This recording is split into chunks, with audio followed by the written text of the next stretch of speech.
कि नगर निगम पे कमिश्नर साहब गधों की ऑक्शन कर रहे हैं। इस लीडर का फोन आया आपको? ऐसे हैं बीच में लीडर जो हमें पता, हमें जो सूचना मिली किसी कांग्रेस नेत्री का फोन आ गया आपको कि इन गधों को छोड़ दो, थप्पड़ वप्पड़ मार दिया था, सो ऐसा अखबारों में आता रहा। वहाँ पर उलझ गए उनसे एसडीओ साहब से, और वो करते करते फिर उसने जब चालान काटने लगे तो उसने जो चालान बुक थी उसको खींचा अपनी तरफ जोर से, तो उसके फेस पे वो लग गई और यहाँ कहीं कट लग गया। कि सुबह 6:30 बजे लोगों के घरों में जा करके बेल बजा करके जगा करके उनसे रिक्वेस्ट करना कि आप जो है कूड़ा अलग अलग करके दें, लेकिन अब उनको तंग भी कर रहे हैं और उनके चालान काट रहे हैं। तो जब नहीं माने फिर भी कूड़े के ढेर लग रहे थे तो फिर मुझे थोड़ा सख्त होना पड़ा। वो ये कि आपकी डोमिनेंस इतनी ज़्यादा है, आपका रुतबा इतना ज़्यादा है, आपका प्रशासनिक आपका जो पीछे एक्सपीरियंस है उतना ज़्यादा है कि आप इनकी बात पल्ले पड़ने नहीं देते हैं कभी। जितना फैसिलिटीज़ और फ्री हैंड मैंने पार्षदों को दिया है शायद कोई और कमिश्नर दे पाएगा। 27 लाख का फाइन किस तरीके से हो? आपने अपने तरीके से लोगों से हाउस टैक्स वसूल लिया और जनता को और परेशान करेंगे। हमने इसमें किसी को तंग नहीं किया। मतलब एक तरह से ऐसा लग रहा है आप ही आप हैं, बाकी पार्षद वार्षद सब गायब हैं। द न्यूज़ रडार में आप सभी का स्वागत है। मैं हूं मुनीश और आज हम आपकी मुलाकात एक ऐसे प्रशासनिक अधिकारी से करवाने जा रहे हैं जिन्होंने अपने कठोर फैसलों से मंडी नगर निगम को एक नई पहचान दिलवाई है।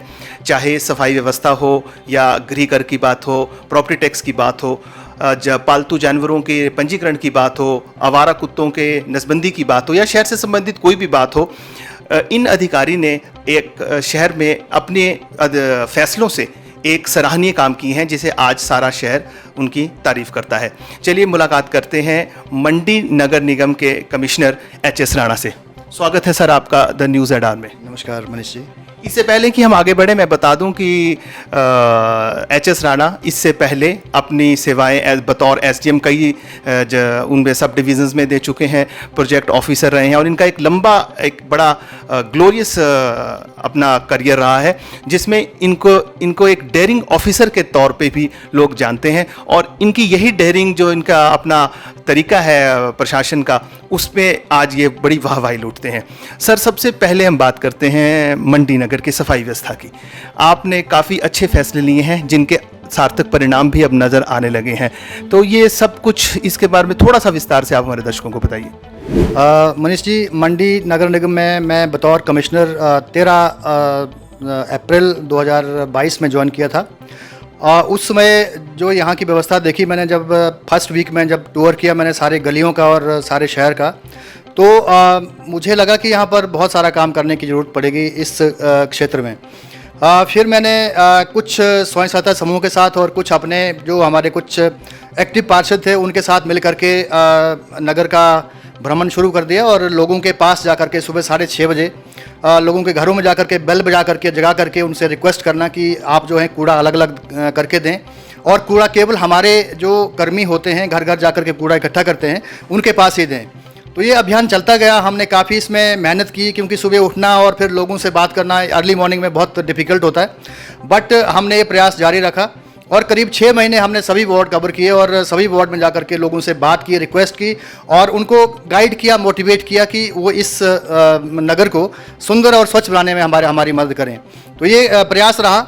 लेकिन फिर अब जब देखा मैंने कि अब लोग कुछ मान गए, कुछ नहीं मान रहे थे, तो जब नहीं माने फिर भी कूड़े के ढेर लग रहे थे तो फिर मुझे थोड़ा सख्त होना पड़ा। मुझे अपना सिस्टम चेंज करना पड़ा, डिसीजन लेना पड़ा, क्योंकि अभी जो है बहुत जल्दी एक स्वच्छ सर्वेक्षण करके गवर्नमेंट ऑफ इंडिया का प्रोग्राम होता है, उसमें अलग अलग शहरों की स्वच्छता का जो एक मापदंड होते हैं उसको आंकते हैं वो लोग, और जो सबसे बढ़िया नगर निगम या नगर काउंसिल होती है उसको इनाम मिलता है। इनाम की राशि काफ़ी ज़्यादा होती है और वो किसी काम से जुड़ी नहीं होती है, फ्री हैंड होता है, उसमें हम फ्रीली खर्च कर सकते हैं। मैं सुंदरनगर की बात करूं तो वहाँ पिछले वर्ष जो है ये राशि मिली थी उनको, 1.5 करोड़ के आसपास उनको राशि मिली थी और उन्होंने अपने पार्षदों को और अपने बहुत सारे कर्मचारियों को, अधिकारियों को अलग अलग भारतवर्ष के अलग अलग कोनों में भेज करके उनकी ट्रेनिंग करवाई, एक्सपोजर हुआ उनका। तो उन्होंने सीखा कि बाकी एरिया में काम कैसे हो रहे हैं और नगर परिषद और नगर काउंसिल कैसे काम कर रही हैं। तो उसी सिस्टम के चक्कर में भी घूम रहा हूँ कि क्या पता हमारा भी जो शहर है स्वच्छ आ जाए और सर्वोत्तम श्रेणी में आए और हमें कुछ इनाम मिले ताकि हम अपने पार्षदों की, अपने अधिकारियों की ट्रेनिंग और एक्सपोजर के लिए भेज सकें। नहीं तो आप तो ये बात तो ठीक है, लेकिन इससे फिर आपने लोगों के चालान वालान करना शुरू कर दिए। लोग कह रहे हैं कि आप कर तो सब कुछ ठीक रहे हैं, लेकिन अब उनको तंग भी कर रहे हैं और उनके चालान काट रहे हैं। सुबह मॉर्निंग वॉक पे आप जाते हैं तो आप वहाँ भी ड्यूटी देते हैं, जो आपके सही काम को भी अब गलत तरीके से देखा जा रहा है कि आप 1.25 साल बाद क्यों जागे आप? देखिए, पहले लोगों को एकदम फाइन करना, पेनल्टी इम्पोज करना अच्छा नहीं लगता है, क्योंकि आज का जो दौर है वो इंक्लूसिव ग्रोथ का है, इंक्लूसिव डेवलपमेंट का है। इसका मतलब आप समझते हैं कि जो भी यूज़र होता है या जो बेनिफिशियरी होता है किसी स्कीम का, उसके पार्टिसिपेशन से ही डिसीजन लिए जाएँ। That is participatory development kind of thing. तो उसमें उनको मौका दिया गया, समझाया गया। समझाने के बाद अब कुछ तो समझ गए, लेकिन कुछ नहीं समझ रहे हैं, तो उनके ऊपर फिर वो एक्शन लेना पड़ेगा। जो एक्ट में प्रोविजंस है, हमारे एक्ट के तहत कार्रवाई करके चालान भी करने पड़े हमें। और आपको ये खुशी होगी जान करके कि 21 जून को हमने 21 जुलाई को स्टार्ट किया था हमने ये प्रोसेस, और आज पिछले कल 3 अगस्त था। मतलब लेस देन 15 डेज़ के आसपास जो है 33 चालान हुए थे फर्स्ट डे 21 को, लेकिन पिछले कल जो है 3 तारीख को केवल 3 चालान हुए हैं। आप देखिए कितने लोग अवेयर हो गए हैं, जागरूक हो गए हैं, और अब कूड़ा बाहर नहीं फेंक रहे हैं, हमें मिलते ही नहीं है चालान करने के लिए अब। मुझे याद है कि जब मैं आपसे मेरे ख्याल 1-1.5 महीना पहले मिला था, तो आपने मुझे कहा था कि हमारा गीला कूड़ा अलग जा रहा है, सूखा अलग जा रहा है, व्यवस्था बिल्कुल सुचारू रूप से चल रही है। और अगर मुझे आपने कहा था कि अगर आप डंपिंग साइट पर भी अगर हम जाके देखें तो वहाँ पे ना गीला और कूड़ा कचरा सब कुछ अलग अलग है। फिर आपको ये फाइन क्यों हो गया? 27 लाख का फाइन किस तरीके से हो गया? आप झूठ बोल रहे थे? मैं झूठ नहीं बोल रहा था, ये सारा प्रोसेस चल रहा था, बट बीच में वही जो गैप था, और अबाउट 20% लोग ऐसे थे, परिवार ऐसे थे, दुकानदार ऐसे थे जो अपना कूड़ा अलग अलग नहीं कर पा रहे थे। और बीच में जब जो पोल्यूशन कंट्रोल बोर्ड ने चेक किया होगा बीच में कहीं, या उस स्पेसिफिक डे पे कोई ऐसी, मान लो कोई फंक्शन हुआ है कहीं, तो वो कूड़ा इकट्ठा लोग डाल देते हैं। अब फंक्शन या मैरिज या कोई ऐसा फंक्शन होता है, उसमें ऐसा हो नहीं पाता है। तो ये ऐसे कुछ घटना घटी होगी, अदरवाइज हमारा काम बिल्कुल सही था। उसके बाद जो वहाँ पर डंपिंग साइट, वो 35 सालों से है वहाँ पर। उस डंपिंग साइट पे जो बारिश होती है तो पानी नीचे आता है और वो ब्यास में जाता है। तो वो एक इशू था जिस पे आधार पे चालान हमारा हुआ था। और उसमें भी आप क्या कर सकते हैं, 35 सालों से वो सारे ज़िले का कूड़ा वहाँ आता था, ढेर लगा हुआ, पूरा 1.5 लाख टन के आसपास वहाँ पड़ा हुआ है। तो उसको प्रोसेस कर रहे हैं, बट पानी एकदम बारिश का नहीं रोक पाते हम। अब उनकी गाइडेंस के हिसाब से हमने वहाँ पर ETP लगा रहे हैं हम। ETP का काम आधा हो गया है, आधा बाकी होने को है। तो हम समझते हैं हम जल्दी लीचेड ट्रीटमेंट भी वहाँ कर पाएंगे और साफ पानी जो है आगे निकलेगा। तो चालान इसलिए हुआ था हमारा। हम देख रहे हैं कि जब से नगर निगम बनी है, आपने यहाँ पदभार संभाला है, अब लोग ये पूछना चाह रहे हैं, लोगों के दिमाग में बात हमेशा आ रही है कि ये नगर का प्रशासन चला रहा है या चुने हुए प्रतिनिधि चला रहे हैं? देखिए, तो ऐसा नहीं होता है। इसमें ये जो हमारा सिस्टम होता है पॉलिटिकली रन होता है। इसमें हमारे मेयर जो हेड होते हैं और अलग अलग वार्ड से चुने हुए काउंसलर्स आते हैं। और बेसिकली जो ये कंसेप्ट है सफाई का भी, और सभी जो प्रोसेस होते हैं वो वार्ड से स्टार्ट होते हैं। वार्ड सैनिटेशन कमेटी बनती है, लेकिन बनी तो है, लेकिन वहाँ पर काम नहीं हो पा रहा है। हो सकता है आने वाले टाइम में हमारे काउंसलर इस बात को समझ जाएंगे और ये फिर सैनिटेशन कमेटी को एक्टिवेट करेंगे, और हर वार्ड में ये सफाई की जो सुनिश्चितता होती है वो उन्होंने करनी होती है। लेकिन क्योंकि वहाँ पर गैप आ रहा, तो हमें खुद आगे आना पड़ा, और हम उनको उनका साथ भी ले रहे हैं। कहीं मिल रहा है, कहीं नहीं मिल रहा है। आने वाले टाइम में मैं समझता हूँ ज़रूर ये अवेयर होंगे इस बारे में, और क्योंकि नगर को स्वच्छ बनाना है, सुंदर बनाना है, तो इनका सहयोग तो चाहिए होगा। लेकिन ऐसा नहीं है कि हम लोग चला रहे हैं इसको, सभी का सहयोग है, हम मिलजुल करके काम कर रहे हैं। यहाँ पर ट्रेनिंग की प्रॉब्लम रहती है। ट्रेनिंग का देखा मैंने कि हमारे जो पार्षद हैं उनकी प्रॉपर ट्रेनिंग नहीं हो पाती है। और मैं तो गवर्नमेंट से ये कहना चाहूँगा कि इनकी एक स्ट्रक्चर्ड मॉड्यूल बने हों प्रॉपरली, कि इनके ड्यूटीज़ क्या हैं। जैसे हमारे जो ऑब्लिगेटरी फंक्शंस हैं एक्ट में, वो 22 हैं। 22 तरह के ऑब्लिगेटरी फंक्शन करने ही पड़ते हैं हमें, तो उसके बारे में अवेयरनेस बहुत कम है। फिर हमारे 22 ही डिस्क्रिशनरी फंक्शंस हैं जो हमें अपनी इच्छा से करते हैं हम, अगर हमारे पास पैसे हों तो वो सारे करने के लिए इनकी ट्रेनिंग हो और प्रॉपर पता हो इनको कि किस सेक्शन के तहत जो है हमें कार्रवाई करनी होती है, क्या उनका जो रोल है शहर में प्रॉपरली एक्ट के जो मांग है उसके हिसाब से आ पा रहा कि नहीं आ पा रहा है। लोगों की डिमांड, क्योंकि लोग भी यहाँ आते हैं, मेरे पास आते हैं, बहुत सारे लोग यहाँ आते हैं, तो उनको मैं यही गाइड करता हूँ कि अपने काउंसलर के पास जाइए, वहाँ पर प्लानिंग कीजिए, आपकी क्या रिक्वायरमेंट्स हैं, क्या डिमांड्स हैं, उनके माध्यम से आप लाइए यहाँ पर और हम उसको करेंगे।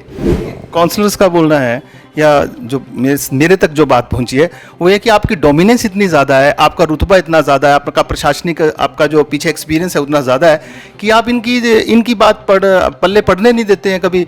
और आमतौर पर ये कहा गया है कि कुछ काउंसलर्स हैं जिनकी आप बात सुनते हैं, बाकी जो हाउस में फैसले लिए जाते हैं काउंसलर्स के हक में, जो काउंसलर्स बात बोलते हैं आप उनको पलट देते हैं। मतलब एक तरह से ऐसा लग रहा है कि यू आर रूलिंग दिस, सिर्फ आप ही आप हैं, बाकी पार्षद वार्षद सब गायब हैं। नहीं, ऐसा नहीं है। मेरे लिए बहुत सम्मानीय है सभी लोग, और जितना फैसिलिटीज़ और फ्री हैंड मैंने पार्षदों को दिया है शायद कोई और कमिश्नर दे पाएगा।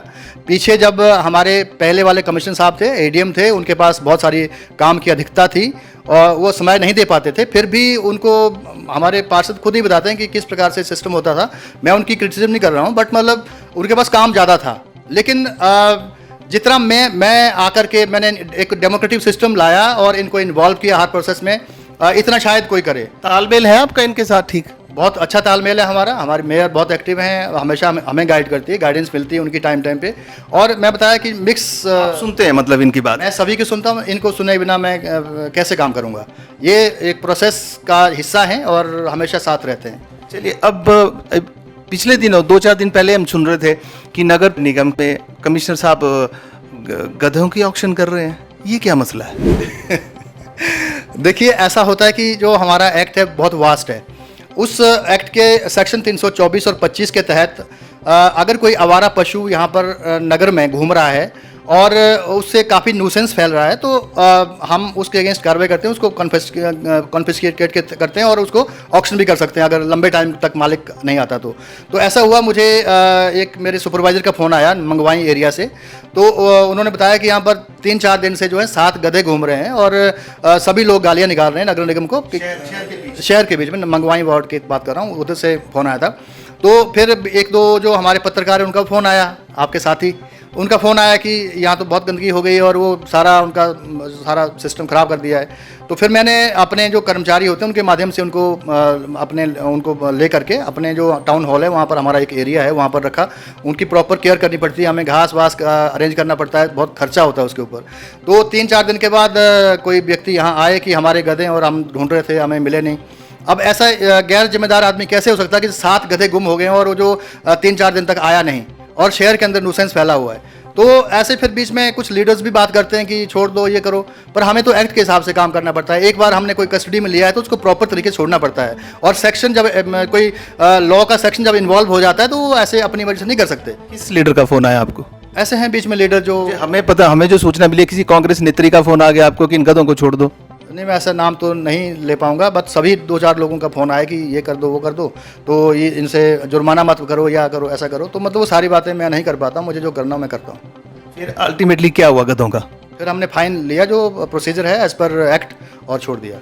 आजकल सर ये रेडी फड़ी वालों का मुद्दा भी काफ़ी गरमाया हुआ है, क्या है इसमें? किस तरह नगर निगम, नगर पालिका आप एज अ क्या कर रहे हैं? रेडी फड़ी किसी भी शहर का एक अभिन्न अंग होता है। रेडी एक ऐसे लोग होते हैं जो शहर में रहते हैं और उनके पास कोई सेल्फ एम्प्लॉयमेंट का जरिया नहीं होता है, तो वो रेडी का काम कर लेते हैं। जो टीबीसी एक्ट है वो कहता है कि इनको प्रॉपर तरीके से बिठाना, संभालना, प्रॉपर तरीके से इनका संरक्षण करना हमारा नगर निगम का कार्य है। तो इनका सर्वे होता है, हमारी कमेटी बनती है और सर्वे करती है सब कमेटी, और फिर जो है इनका कौन कहाँ बैठता है, कहीं शहर की जो डेवलपमेंट होती है उसमें डिस्टर्बेंस ना हो, जो शहर का सौंदर्यकरण है उसमें डिस्टर्बेंस ना हो, तो उनको उस हिसाब से डिसलोकेट करते रहते हैं। और वो एक्ट में प्रोविज़न है कि इनको शहर के विकास के साथ डिसलोकेट करते रहें, यहाँ से वहाँ करते रहें। तो वो चलता है बीच में, लेकिन कई लोग अब यूनियन की बात करते हैं, आपस में कुछ ऐसा कर लेते हैं, यूनियन की बात हो जाती है, नारेबाजी करते हैं या धरना देते हैं, तो उससे हमें कोई फ़र्क नहीं पड़ता। हम कानून के हिसाब से ठीक काम कर रहे होते हैं, कानून से ज़रा भी बाहर नहीं जाते, और उनकी भी हिफाजत करते हैं। उनको भी जो रोज़गार देना हमारा कर्तव्य है और हम दे रहे हैं। किसी ने थप्पड़ वप्पड़ मार दिया था, सो ऐसा अखबारों में आता रहा। देखिए, थप्पड़ किसी ने मारा था? हमारी जैसे स्वच्छता के फील्ड में काम कर रहे हैं आजकल हम, तो हम जो है 3 टीम बनती हैं शाम को हमारी, और फिर हम एकदम स्थान देते हैं कि ये टीम वहाँ जाएगी, एक टीम वहाँ जाएगी, एक टीम वहाँ जाएगी।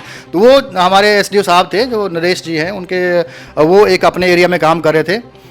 एक कोई लेडी थी, महिला थी, जो रेडी का काम करती है, रजिस्टर्ड नहीं है, वो पंजीकृत नहीं है, अनऑथराइज्ड है वो। तो वो और उसका बेटा जो है कहीं जा रहे थे कूड़ा लेकर के, तो जो कूड़ा लेके जा रहे हैं तो वहाँ नज़र तो कूड़े पे होती है हमारी उस टाइम। तो कूड़ा चेक किया तो कूड़ा था, और उसका चालान पहले भी हुआ था एक बार।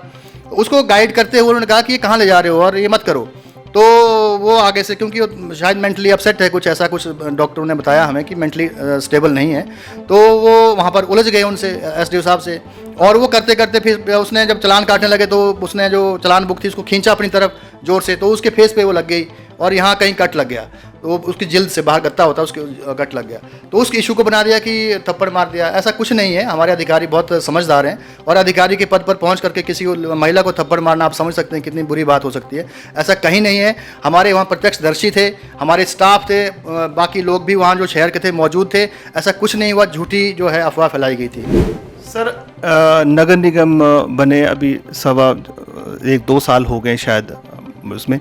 अब लोग ये जानना चाह रहे हैं कि आप कोई योजना कब लेके, कोई केंद्र से कोई ऐसी योजना जो शहर के लिए काफ़ी फ़ायदेमंद हो, ऐसा कोई योजना आप लाए हैं या कोई विचाराधीन है या आपने कोई भेज रखी है कुछ?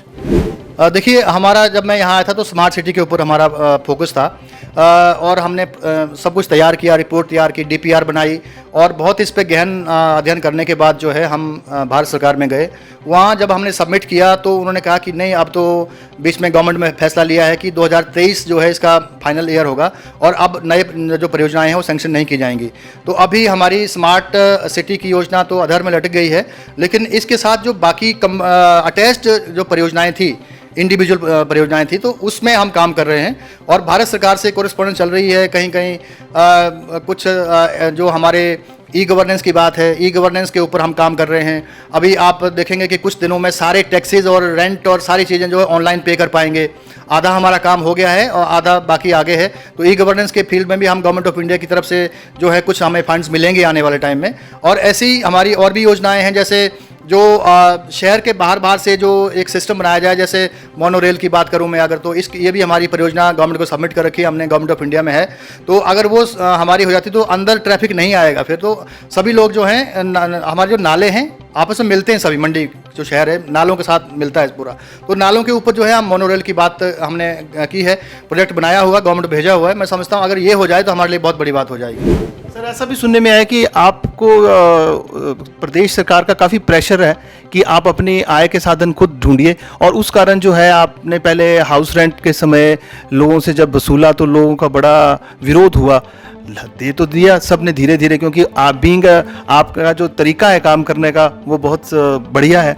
आपने अपने तरीके से लोगों से हाउस टैक्स वसूल लिया, चाहे एक्ट के प्रोविजन बताए, चाहे सख्ती की, जो भी था वो किया। और अब मुझे सुनने में आया कि आप प्रोफेशनल टैक्स भी थोप रहे हैं और जनता को और परेशान करेंगे।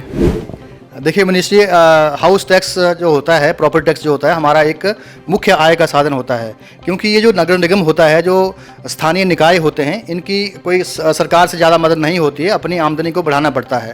तो उस कड़ी में हमने जब यहाँ हाउस टैक्स, प्रॉपर्टी टैक्स देखा, तो 19-20 जो वर्ष 2019-20 था, उसमें केवल 80 लाख रुपए जो है टैक्स आया हुआ था। तो हमने स्टडी किया कि इसमें क्या गैप्स हैं।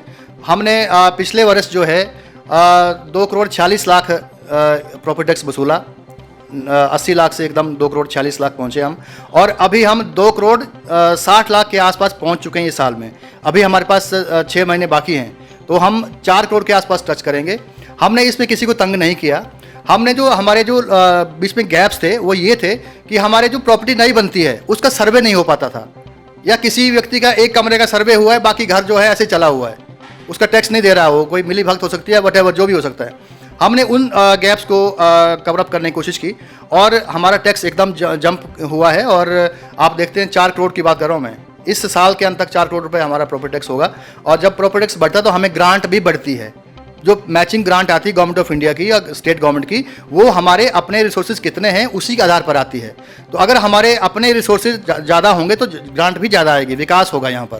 तो ये मेरा मुद्दा है। हाउस रेंट कुछ ऐसा हमने पढ़ा था अखबारों में कि नई लोग दे रहे हैं, आप हो गया कवर? जी, सभी दे रहे हैं, बहुत अच्छे लोग हैं मंडी के, ऐसा कुछ नहीं है। मंडी शहर के लोग, क्योंकि मैं पहले से परिचित हूँ यहाँ के लोगों से, तो बहुत अच्छे हैं। थोड़ी देर एजिटेट करते हैं वो कोई मिस इन्फॉर्मेशन की वजह से, लेकिन जब समझ जाते हैं तो वो एकदम मतलब उस बात को कर लेते हैं। तो प्रशासन का बहुत सहयोग मिल रहा है पूरे शहर से, और मैं समझता हूँ कि आने वाले टाइम में मिलता रहेगा, और ताकि शहर जो है सच में एक छोटी काशी बन जाए, कि उस हिसाब से लगे कि छोटी काशी में रहते हैं हम।